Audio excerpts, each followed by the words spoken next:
Ayan mga madam. Ayan. Yung totoo, manok ba talaga o puro papaya? Ayan po ang ulam namin for today's video. Ayan. So, sinasangkutsa ko po si papaya. Charot, si ano po, magtitinola po kami ngayon. Pero yung ano po, isang hita po ito. Medyo malaki lang ng konti. Kaya, ayan, hiniwa-hiwa ko po ng medyo maliliit.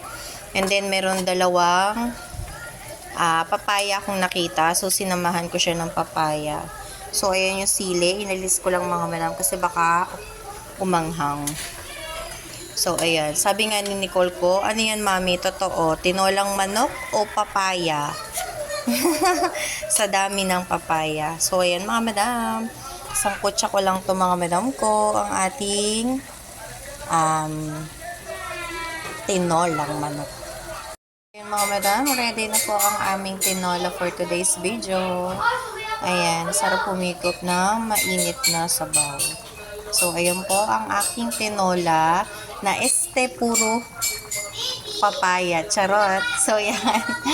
Ayan, basta yan mga madam, isang hitang medyo malaki lang. Tinabtad ko lang siya ng maliliit. Ayan, swak na sa tanghalian. Pwedeng hapunan diretso na mga madam. So, yun mga madam, tara, kain na tayo at humigop ng sabaw.